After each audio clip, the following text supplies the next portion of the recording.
Estamos, Julieta, también esta mañana, además de lo que has presentado en este reportaje, en posibilidad de conversar con Jorge Gómez Amarripa. Con él hemos conversado en este programa, hemos conversado también con él en CNN en su momento cuando hicimos transmisiones desde ese lugar. La esposa de Jorge falleció durante el sismo y lo que ocurrió en Álvaro Obregón 286. Y bueno, pues han decidido Jorge Gómez Amarripa y su abogado Víctor Manuel Solís Buitrón dar pasos legales en relación a lo que ahí sucedió. Así que si te parece bien, Julieta, damos paso y saludamos a Jorge Gómez Amarripa y a Víctor Manuel Solís Buitrón, el abogado, para hablar con ellos de esta parte que tiene que ver con la historia de Álvaro Obregón 286. Gracias, Jorge. Buenos días y bienvenido. Hola, Carmen, ¿cómo estás? Buenos días, gracias por el espacio nuevamente. Al contrario, Jorge, y gracias al abogado Solís Buitrón. Víctor Manuel, buenos días. Hola, Carmen, muy buen día. Saludos Gracias. a la auditorio. Saludos a los dos. Jorge, cuéntanos qué pasos se están dando, cuál es el momento que se está viviendo ahora desde la perspectiva legal. Fíjate que tuvimos algunas reuniones entre los familiares y amigos de las víctimas de Álvaro Obregón 286 y derivado de estas hemos tomado algunas determinaciones de manera grupal, ¿no? Entre ellas es obviamente todo el acercamiento que tuvimos con las autoridades federales, principalmente con la Subsecretaría de Derechos Humanos que preside Roberto Campa Cifrián, donde tuvimos y debo decirlo así, un buen acercamiento, tuvimos una buena respuesta de la autoridad para hacer válidas algunas demandas que traíamos nosotros. Básicamente tienen que ver con asuntos legales, tanto por la acción que tendríamos que tomar nosotros en materia de las condiciones del inmueble, en qué situación estaba desde el punto de vista legal y administrativo, y que de alguna manera pues, y lo he yo sostenido en varias partes, en varios foros, es que pues el sismo fue una consecuencia, pero realmente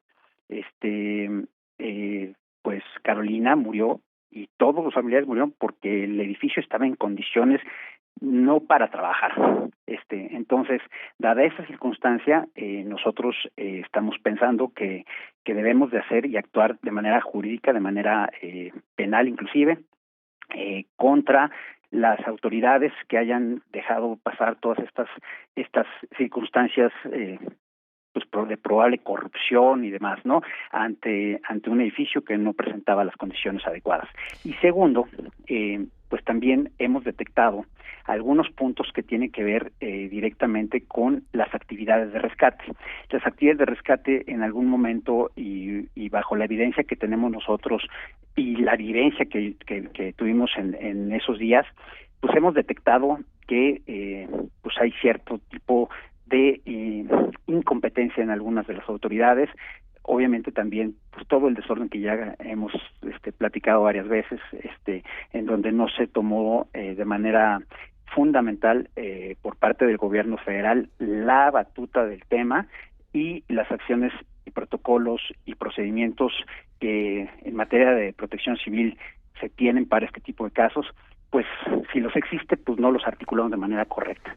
Entonces, obviamente hay probablemente algún tema de negligencia ahí, ¿no? Por parte de las autoridades de la Secretaría de la Seguridad Pública del Distrito Federal, que fue quien pues de alguna manera abordó el tema y forman parte del centro de mando, ¿no? Uh-huh. Y adicionalmente, bueno, pues algunas otras peticiones que nosotros hemos determinado ahí directamente en un documento que le presentamos de manera formal y que fue acusado de recibido por parte de la Subsecretaría, que tiene que ver básicamente con la apertura de todos los apoyos de programas sociales que se tienen establecidos y que en muchos de los casos pues son con una ayuda extra para personas como en el mío, que tengo 2 hijos y que pues bueno, obviamente ellos pues a lo mejor tendrán que requerir algún tipo de beneficio, de servicio social desde el punto de vista psicológico, desde el punto de vista también de apoyo a la infancia, ¿no? Todos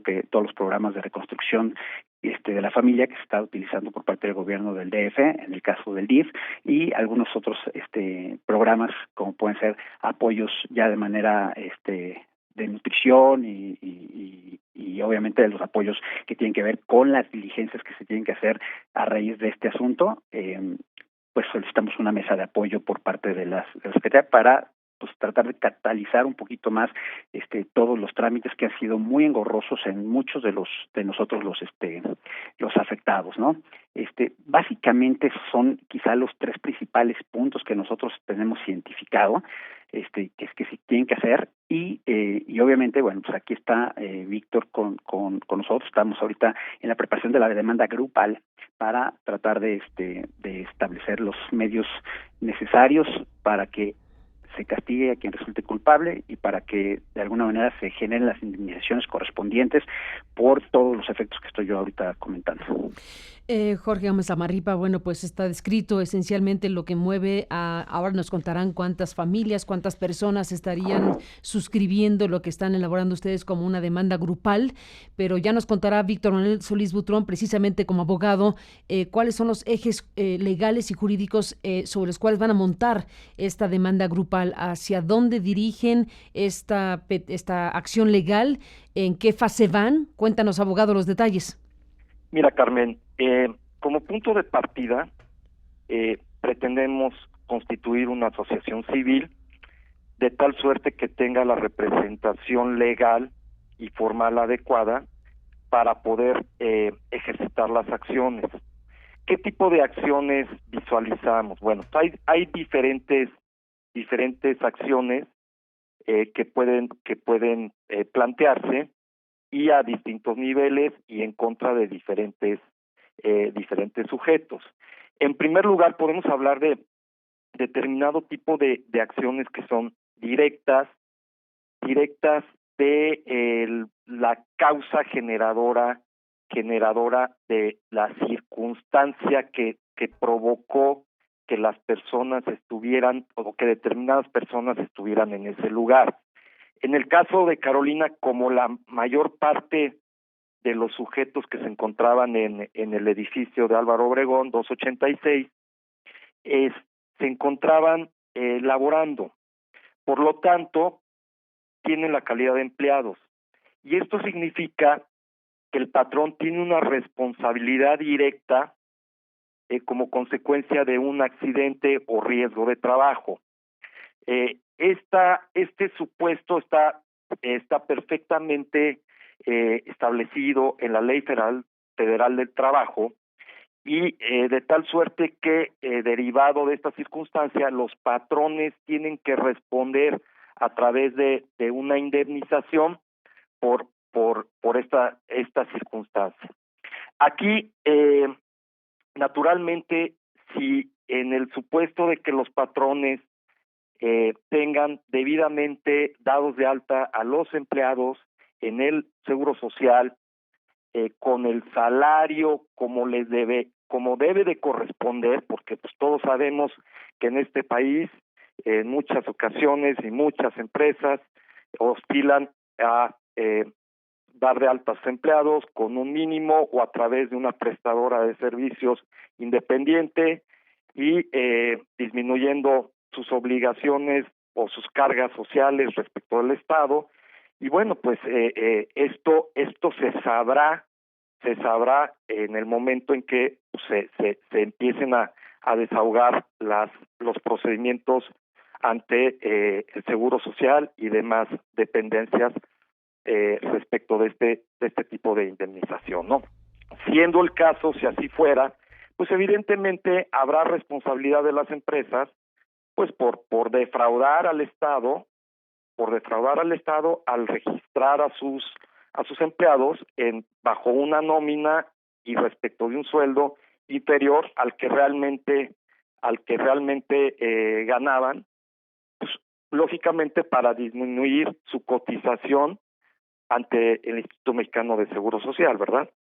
Digamos que son varios, Víctor Manuel Solís, abogado, por lo que estoy observando, están todavía en la definición de lo que va a ser esta demanda grupal con diferentes aristas. Estás hablando en esta parte de la historia de lo que sería la responsabilidad en el ámbito laboral de quienes tenían ahí oficinas o espacios de empresas o gente que tenía ahí sus instalaciones.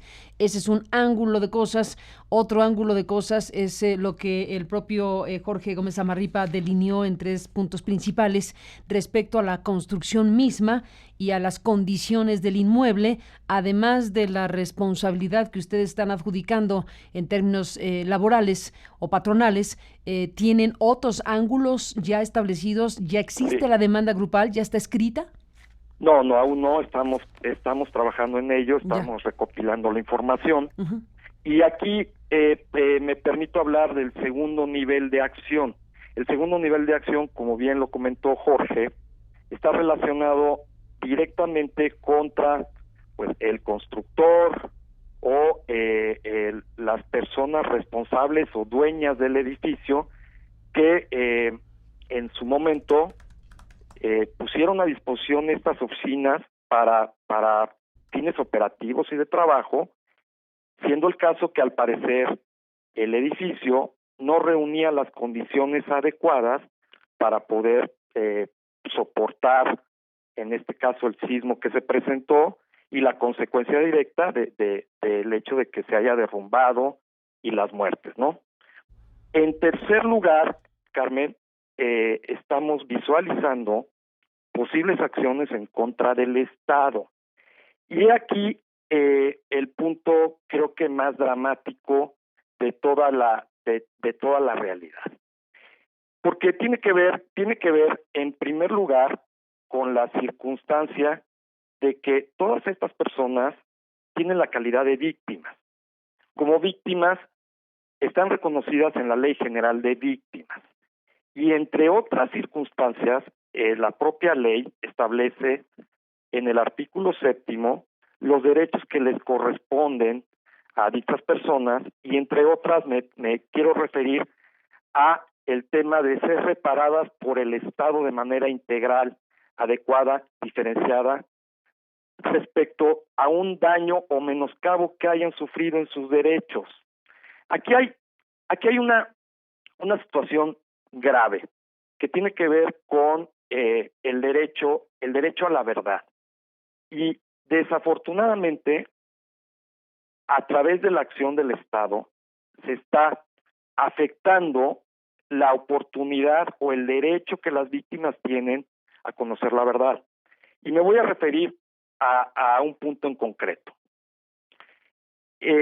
No sé si sabías, pero desafortunadamente el Estado incurrió en una omisión desde el momento en que no inició carpetas de investigación para identificar o investigar los hechos ocurridos.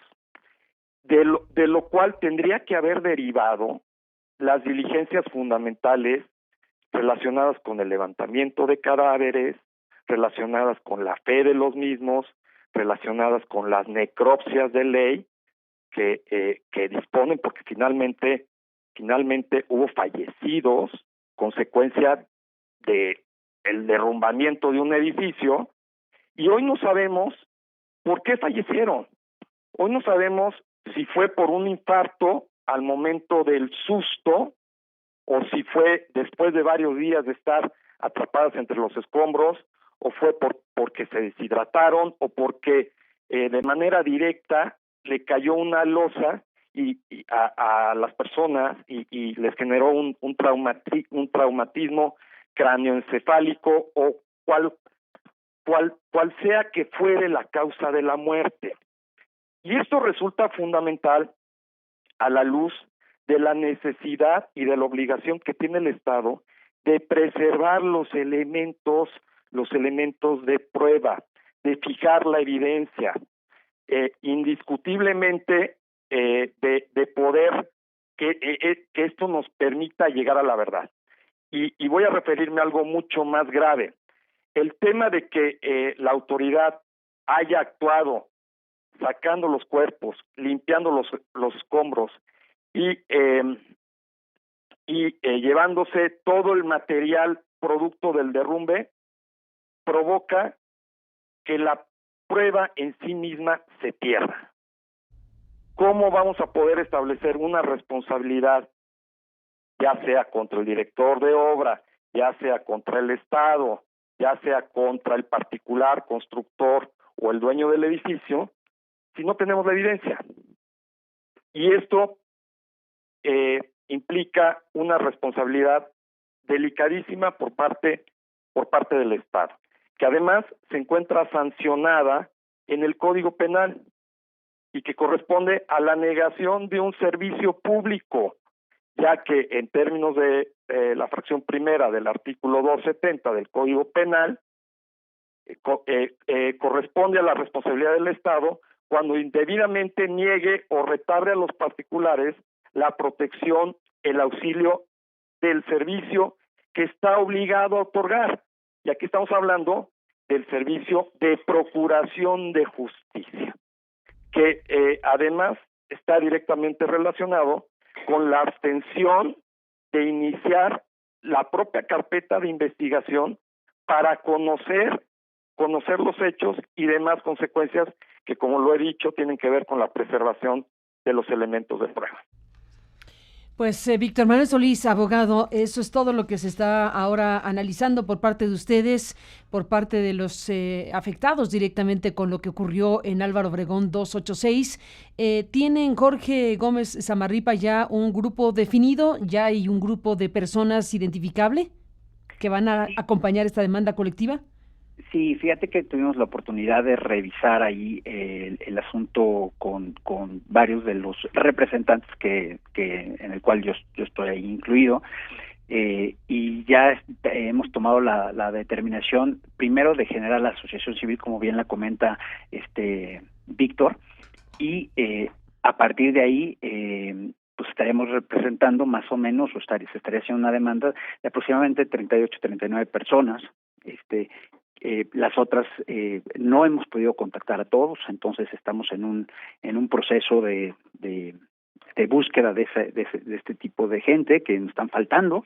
De hecho, una de las solicitudes que le hicimos nosotros a la subsecretaría es precisamente que nos diera la oportunidad de conocer los datos de toda esta gente. Entonces, para lo cual hubo total apertura y estamos en ese proceso de conocer este tipo de información.